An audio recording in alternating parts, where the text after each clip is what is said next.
आज का टॉपिक होगा हमारा बंजाराज के बारे में। हालांकि एनसीईआरटी में ये इस तरीके से बंजाराज करके टॉपिक दिया हुआ तो नहीं है, बल्कि बंजाराज के बारे में डिफ़ाइन किया गया है, उसके बारे में लिखा गया है। तो हमने यहाँ पे आप बंजाराज के बारे में समझ पाएँ, इसके लिए हम लोगों ने यहाँ पे बंजाराज एक टॉपिक ही क्रिएट कर लिया है। मैं मतलब कि हेडिंग ही डाल लिया है, और यदि बंजाराज के बारे में पूछे तो आप ये 2 पॉइंट बंजाराज के बारे में बता दीजिएगा। हालांकि ये सब जो हम लोग पढ़ रहे हैं ये किस टॉपिक के अंदर है? सबसे मेन टॉपिक था हमारा on the plateaus, plains and deserts. इसमें हमने पहला जो हेडिंग क्रिएट किया था वो था हमारा दी धांगर्स ऑफ महाराष्ट्र। पिछले वाले क्लास को आप याद कीजिए तो पहला हमारा ये था, इसको हम लोगों ने डिस्कस कर लिया था। उसके बाद हम लोगों ने पढ़ा था pastoralists of Karnataka and Andhra Pradesh, इसके बारे में भी हम लोगों ने पढ़ा था, ठीक है ना। उसके बाद फिर आज हम लोग शुरू करेंगे अपना बंजारा, जिसके मतलब कि कल हमने यहाँ तक पढ़ा के आपको छोड़ दिया था। तो आज हम लोग शुरू करते हैं अपना बंजाराज के बाद से शुरू किया जाए। और ये जो बेसिकली बीच बीच में जो हेडिंग आपको क्रिएट करके हम बता के दे रहे हैं, ये एनसीईआरटी में हेडिंग बना हुआ तो नहीं है, लेकिन उनके बारे में बताया गया है। तो हम यहाँ पे हेडिंग भी आपके लिए बना दिए हैं, ताकि आप इसके बारे में अच्छी तरीके से जान सकें। देखिए बंजाराज के बारे में क्या है देखा जाए। Banjaras were found in the villages of Uttar Pradesh, Punjab, Rajasthan, Madhya Pradesh and Maharashtra. मतलब कि ये लोग भी ना, जो बंजाराज है ना, ये लोग भी हर समय पे लगातार अपने जानवरों के साथ मूव करते रहते हैं, इसीलिए इसका नाम है बंजारा। बंजारा का हिंदी का मतलब, बंजारा जो है ना एक हिंदी वर्ड है, और इसका मतलब होता है जो कभी भी एक जगह पे रुकता नहीं है, हर बार वो अपने जानवरों के साथ खुद भी वो ट्रैवल करते रहते हैं अलग अलग जगहों पे। तो ये अक्सर बंजाराज लोग कहाँ पे मिलते हैं? एक तरीके से आप कह सकते हैं कि जो बंजाराज लोग हैं ये लोग भी नोमैडिक पेस्टोलिस्ट हैं, ठीक है ना, क्योंकि ये भी अपने जानवरों के साथ इधर से उधर घूमते रहते हैं। आगे बढ़ते हैं। उसके बाद कहा गया है इसमें, अच्छा ये लोग कहाँ पे अधिकतर मिलेंगे आपको? उत्तर प्रदेश में, पंजाब में, राजस्थान में, मध्य प्रदेश में और महाराष्ट्र में, यहाँ पे ये लोग ज़्यादा मिलते हैं। In search of good pasture land for their cattle they move over long distances. इनके जानवरों को अच्छा सा हरा भरा घास का मैदान मिल सके, इस चीज़ के लिए ये लोग भी लगातार मूव करते रहते हैं, है ना। मतलब कि अपने जानवरों के भोजन के लिए ये लोग लगातार इधर से उधर घूमते रहते हैं। उसके बाद selling plough cattle and other goods to villagers in exchange for grain and fodder. और selling plough cattle and other goods to villagers in exchange for grain and fodder. मतलब कि ये लोग ना अपने अलग बगल वाले गाँवों में ये लोग अपना प्लग, मतलब कि कैटल का जो प्लग होता है, इस तरीके से आप कह सकते हैं कि देखो यहाँ पे सेलिंग प्लग कैटल का मतलब क्या है? सेलिंग प्लग कैटल का मतलब है कि बेसिकली जो जानवर हमारे वो खेत को जोतने में इस्तेमाल होते हैं ना, उसको ये लोग बेचते रहते हैं गाँवों में। और गाँवों में यानी कि ये लोग जानवर अपना गाँव में बेच देते हैं, और उसके बदले में गाँव वाले से ये लोग क्या ले लेते हैं? अनाज ले लेते हैं। और चूँकि इनके पास अपना खुद का जानवर होता है, गाय भी होते होंगे, भैंस भी होते होंगे, बैल भी होते होंगे, है ना, और छोटे मोटे जानवर भी, बकरी, भेड़, ये सब भी इनके पास होता है। तो ये लोग अपना जानवर गांव वालों को बेच देते हैं, और बदले में उनसे ये लोग अनाज खरीद लेते हैं, है ना। और ये अलग अनाज क्यों खरीदते हैं? क्योंकि ये लोग लगातार मूव करते रहते हैं, और मूव करेंगे तो वैसी बात है, भूख तो इनको भी लगेगा, है ना, इस चीज़ के लिए। तो ये हमारा बंजाराज के बारे में हो गया। तो बंजाराज के बारे में आप 2 पॉइंट केवल याद रखिएगा कि ये लोग अक्सर उत्तर प्रदेश, पंजाब, राजस्थान, मध्य प्रदेश और महाराष्ट्र में पाए जाते हैं, और ये लोग भी अपने जानवरों के पालन पोषण के लिए लगातार इधर से उधर मूव करते रहते हैं। और चूंकि इनके पास अनाज की हमेशा कमी रहती है, तो इसके लिए ये लोग क्या करते हैं? गांव वालों को अपना जानवर ही, जैसे मान लीजिए कि इनके पास 300 बकरी है, सपोज कीजिए, उसमें से यदि 10 बकरी बेच भी दिया तो क्या फ़र्क पड़ेगा? 10 बकरी बेच दिया, चलो कोई बात नहीं, उसके बदले में वो लोग क्या ले लेते हैं? अनाज ले लेते हैं, ताकि भाई हम कहीं भी जाएंगे तो हमको अनाज का कोई कमी ना हो। तो ये हमारा बंजाराज के बारे में हो गया। उसके बाद हम लोग पढ़ लेते हैं रायकास ऑफ राजस्थान। अब बात होगा हमारा राजस्थान के रायकास के बारे में। इसमें क्या लिखा हुआ है देखा जाए। Raikas were found in the deserts of Rajasthan. अच्छा, राजस्थान किस चीज़ के लिए जाना जाता है? डेजर्ट के लिए। तो डेजर्ट वाले एरिया में जो हमारे लोग रहते हैं अक्सर राजस्थान में, वो रायकास लोग हैं। और रायकास भी कौन है? एक कम्युनिटी है राजस्थान में पाया जाने वाला, ठीक है ना। आगे बढ़ते हैं। The rainfall in this region was मर्ज एंड अनसर्टेन। और कैसी बात है, राजस्थान है तो वहाँ पे बरसात तो बहुत ही कम होगा, और अनसर्टेन है। पहली बात तो कम होता है, दूसरी बात अनसर्टेन है, कभी हुआ कभी नहीं हुआ, कभी हुआ कभी नहीं हुआ, इस तरीके से है, ठीक है। उसके बाद on on cultivated land harvest fluctuated every year. और चूंकि बारिश तो बहुत ही कम होता है, कई बार हो भी गया, कई बार नहीं भी हुआ, इसके कारण क्या होता है कि जो हमारा कल्टिवेटेड लैंड है उस पर खेती बाड़ी कभी होता है, कभी नहीं होता है, कभी होता है, कभी नहीं होता है, यानी कि फ्लक्चुएट करता रहता है। कभी अच्छा बारिश हुआ तो खेती हो जाएगा, बारिश नहीं हुआ तो खेती नहीं होगा, पूरा फसल सूखे मर जाएगा। ठीक है ना। आगे बढ़ते हैं फिर। Over vast stretches no crop would be grown, यानी कि बहुत दूर दूर तक एरिया में आप नज़र दौड़ाएंगे तो वहाँ पे आपको किसी प्रकार का क्रॉप देखने को नहीं मिलेगा। कैसे मिलेगा? पहली बात बालू वाला इलाका है, दूसरी बात बरसात नहीं हो रहा है वहाँ पे, तो कैसे हो पाएगा, है ना। लेकिन हाँ, इस सोच में आप बिल्कुल मत रहिएगा कि पूरे के पूरे राजस्थान में खेती नहीं होता है, वहाँ खेती होता है, समझ में आ रही है बात। लेकिन जो बालू वाला इलाका है वहाँ पे, जो डेजर्ट वाला इलाका है, वहाँ पे बस खेती नहीं होता है, क्योंकि वहाँ पे पानी का कमी होता है। लेकिन राजस्थान में खेती होता है, वहाँ पे होता है जहाँ पे बालू वाला इलाका नहीं है, मिट्टी वाला इलाका है, अच्छा खासा वहाँ बारिश भी होता है। राजस्थान में भी बारिश होता है, इस बात को आप समझिए। लेकिन राजस्थान के कौन से हिस्से में बारिश नहीं होगा? वहाँ पे, जो कि बेसिकली डेजर्ट वाला एरिया है, वहाँ पे नहीं होता है, बाकी बारिश वहाँ पे भी होता है। आगे, सो दी राइकास कंबाइंड कल्टीवेशन विथ पेस्ट्रोलिज्म। अच्छा, अब चूंकि राजस्थान में जो लोग हमारे रह रहे हैं राइकास, वो लोग अपना अनाज उपजा नहीं पा रहे हैं, पहली बात तो खाएंगे क्या, उनका पालन पोषण कैसे चलेगा, इसलिए वो लोग पेस्ट्रोलिज्म को भी अपनाते हैं, मतलब कि जानवरों को भी पालते हैं। मान लीजिए कि सपोज कीजिए कि उन्होंने फसल लगाया, ठीक है, और उनको विश्वास था कि बारिश होगा और अच्छा फसल हो जाएगा, ठीक है, लेकिन बारिश नहीं हुआ, फसल खराब हो गया। क्या इस तरीके से तो वो भूखे मर जाना चाहिए उनको?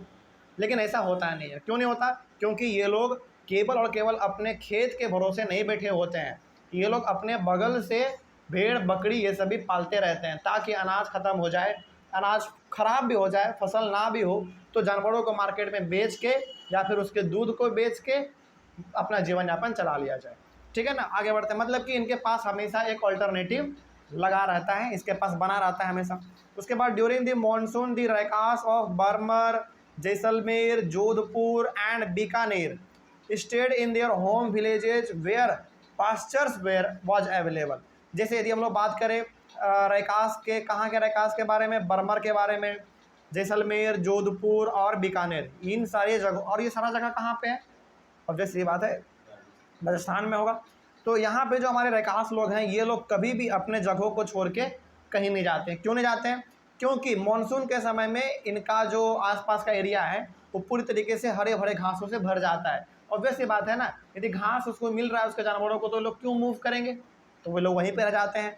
Bye October when these grazing grounds were dry and exhausted, they moved out in search of other pasture and water and returned again during the next monsoon। लेकिन जैसे ही मानसून ख़त्म होता है अक्टूबर के आसपास, ये लोग दोबारा अपने गांव को छोड़ के मूव करना शुरू कर देते हैं। क्यों? क्योंकि अक्टूबर के बाद जो है ना, वो जो ग्रेजिंग ग्राउंड था वो धीरे धीरे सूखने लगता है, ख़राब होने लगता है। इसीलिए अब चूँकि इनके जानवरों को अनाज तो चाहिए, तो इसके लिए ये लोग क्या करते हैं? मूव करना शुरू करते हैं। याद रखिएगा, आपसे पूछा जाएगा कि रैकास लोग मूव कब करते हैं? मानसून ख़त्म होने के बाद करते हैं, है ना। मानसून जब तक है तब तक तो हरा भरा घास उसके आसपास है ही, तब तक ये लोग मूव नहीं करते हैं। लेकिन जैसे ही मानसून यानी कि बरसात जैसे ख़त्म होता है, वैसे ही ये लोग अपने गांव को छोड़ के अलग अलग जगहों पे मूव करना शुरू करते हैं, ताकि इनके जानवरों को हरा भरा घास वाला मैदान मिल सके। आगे बढ़ते हैं, और जब दोबारा मानसून आता है तो दोबारा ये लोग अपने गाँव आ जाते हैं, है ना। आगे बढ़ते हैं। उसके बाद one group of Raikas known as the Maru. अच्छा, मरु का मतलब क्या होता है? डेजर्ट। याद रखिएगा इस बात को। Raikas herded camels and another group reared sheep and goat, यानी कि रैकास का एक ग्रुप जिसको हम लोग मरु के नाम से भी जानते हैं, और मरु का मतलब होता है डेजर्ट। क्यों डेजर्ट? क्योंकि डेजर्ट के बारे में ही हम लोग बात कर रहे हैं, है ना। मतलब कि वहाँ राजस्थान में हमारा एक रैकास का ग्रुप है, उसको हम लोग वहाँ पे अपने कॉमन लैंग्वेज में राजस्थान में नाम देते हैं उसको हम लोग मरु, और मरु का मतलब होता है डेजर्ट, ठीक है ना। वो लोग क्या करते हैं? कैमल को भी पालते हैं, और कुछ लोग जो है वहाँ पे भेड़ और बकरी को भी पालते हैं, ठीक है। इस बात को भी आप याद रखिएगा। यदि आपसे पूछा जाए कि राजस्थान में मरु का मतलब क्या है, तो मरु का सिंपल सा मतलब है डेजर्ट, और मरु का सिंपल सा मतलब है कि ये एक ग्रुप है रैकास के लोगों का, ठीक है, जो कि केमल, गॉड और सीप पाला करते हैं। तो इस तरीके से हमारा हर एक प्रकार के पेस्ट्रोलिस्ट ग्रुप के बारे में हमने डिस्कस किया। लेकिन इन सभी में आपने कुछ कॉमन देखा होगा। जैसे यदि हम लोग याद करें, चलिए हम लोग अपने शुरुआत वाले पेज पे आते हैं। सबसे पहले शुरुआत वाले में आपने देखा कि हाँ, शुरुआत में तो हम लोगों ने सबसे पहले इसका इंट्रोडक्शन लिया था, पेस्टोलिस्ट, नोमैड्स, नोमैडिक पेस्टोलिस्ट क्या होता है। उसके बाद हम लोगों ने बात किया दी गुज्जर बकरवाल सो जम्मू एंड कश्मीर, इसके बारे में हम लोगों ने डिस्कस किया। उसके बाद हम लोगों ने गड्डी ऑफ हिमाचल प्रदेश के बारे में जिक्र किया। उसके बाद हम लोगों ने गुज्जर ऑफ गढ़वाल एंड कुमाऊन के बारे में डिस्कस किया। उसके बाद हम लोगों ने धांगर्स ऑफ महाराष्ट्र के बारे में जिक्र किया। उसके बाद यदि और देखा जाए तो हम लोगों ने कर्नाटका और आंध्र प्रदेश का जो पेस्टोलिस्ट था इनके बारे में हम लोगों ने डिस्कस किया, और बंजाराज के बारे में देखा, रायकास ऑफ राजस्थान के बारे में हम लोगों ने देखा। यानी कि अलग अलग ग्रुप के लोगों के बारे में हम लोगों ने पढ़ा। इन सभी में से यदि कुछ कंक्लूजन निकाला जाए तो आप क्या कंक्लूजन निकाल सकते हैं? तो कुछ कंक्लूजन हमने यहाँ पे निकाल के रखे हैं आपके बुक से, उसको भी थोड़ा सा देख लेते हैं।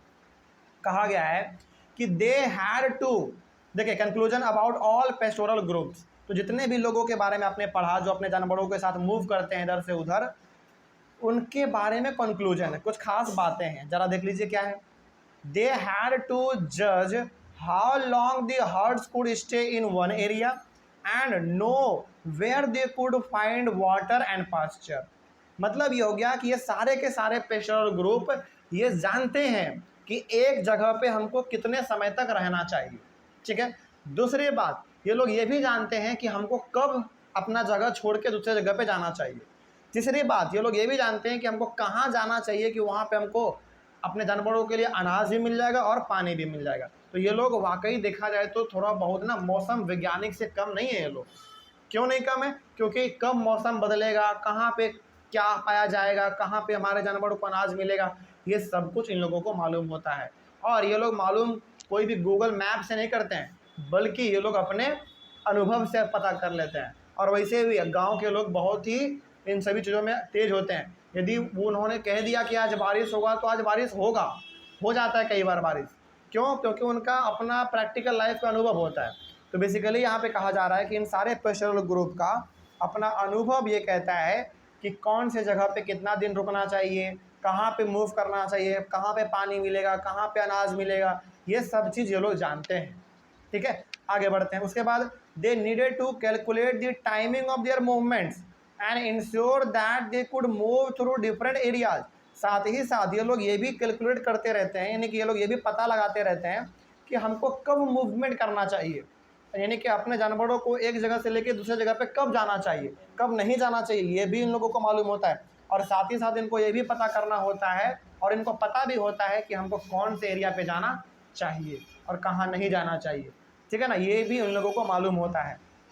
आगे बढ़ते हैं। They had to set up a strong relationship with farmers on the way so that the herds could graze in the harvested fields and manure the soil. और साथ ही साथ ये लोग जहाँ भी जाते हैं ना, वहाँ के किसानों से खास करके ये लोग दोस्ती करके बहुत रखते हैं, क्योंकि इनको मालूम है कि यदि हम जा रहे हैं रास्ते में और यदि हमारा दोस्ती किसी किसान से हुआ तो ऑब्वियस सी बात है वो किसान हमारे जानवरों को अपने खेतों में चरने के लिए परमिशन दे देगा। इससे क्या होगा, हमारे जानवरों को अनाज मिल जाएगा, दूसरी बात उसके ज़मीन को फर्टिलिटी मिल जाएगा।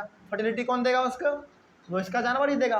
वो वेस्ट प्रोडक्ट अपना जनरेट करेगा तो उसको फर्टिलिटी मिल जाएगा उसके ज़मीन को। तो बेसिकली ये सारे के सारे पेस्टोरल ग्रुप किसानों से भी अच्छा नाता बना के रखते हैं, क्योंकि उनको मालूम है कि भैया हमको ना सबसे ज़्यादा ज़रूरत जो है वो हमको किसानों का ही है, क्योंकि वही लोग हैं जो कि हमारे जानवरों को अनाज प्रोवाइड करेंगे। आपने पढ़ा भी था पिछले वाले क्लास में कि हमारा जो एक पेस्टोरल ग्रुप था वो कहाँ चला गया था, जगह का नाम नहीं आ रहा, हमको याद आ रहा है, कोंकण। हाँ, तो कोंकण के पीजेंट्स जो थे उन लोगों को उन्होंने वेलकम किया कि भैया आप अपने जानवरों के साथ आप मेरे यहाँ पे आइए, बल्कि और हमारे जानवरों और हमारे खेतों के ऊपर आप अपने जानवरों को छोड़ दो चरने के लिए, ताकि आपके जानवरों को भोजन मिल जाए और हमारे खेत को फर्टिलिटी मिल जाए। तो इन लोगों का बेसिकली रिश्ता नाता जो है किसानों से भी अच्छा खासा होता है, क्योंकि दोनों से दोनों को मतलब है, ठीक है। आगे they had to do different activities like cultivation, trade and herding to make their living. अच्छा, एक सवाल बताइए, क्या हर एक प्रकार का पेस्टोरल ग्रुप क्या केवल अपने जानवरों को ही पालते हैं? बिल्कुल नहीं, कुछ खेती बाड़ी भी करते हैं पार्ट टाइम के लिए।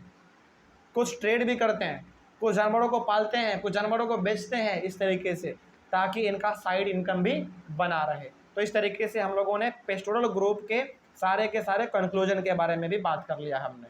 कोई दिक्कत है इसमें? चलिए, इस तरीके से हमारा जो मेन टॉपिक था आपका, वो आपका कंप्लीट हुआ। मेन टॉपिक हमारा ये बताया जाए तो क्या था, देखिए जरा। मेन टॉपिक हमारा वो रेड वाला, pastoral nomads and the movement, ये हमारा कंप्लीट हुआ। अब हमारा नेक्स्ट मेन टॉपिक शुरू होगा, colonial rule and pastoral life. मतलब कि अब जो है ना पेस्टोरल लाइफ, यानी कि जो हमारे वो लोग जो कि अपने जानवरों को लेकर दर सदर मूव करते रहते थे, उनके जीवन में अब एंट्री मारने वाला है कौन? ब्रिटिश मारने वाला, और उसके पूरे ज़िंदगी को तबाह कर देगा। इसी के बारे में हम लोग अपने अगले वाले क्लास से शुरू करते हैं। तब तक के लिए थैंक यू वेरी मच।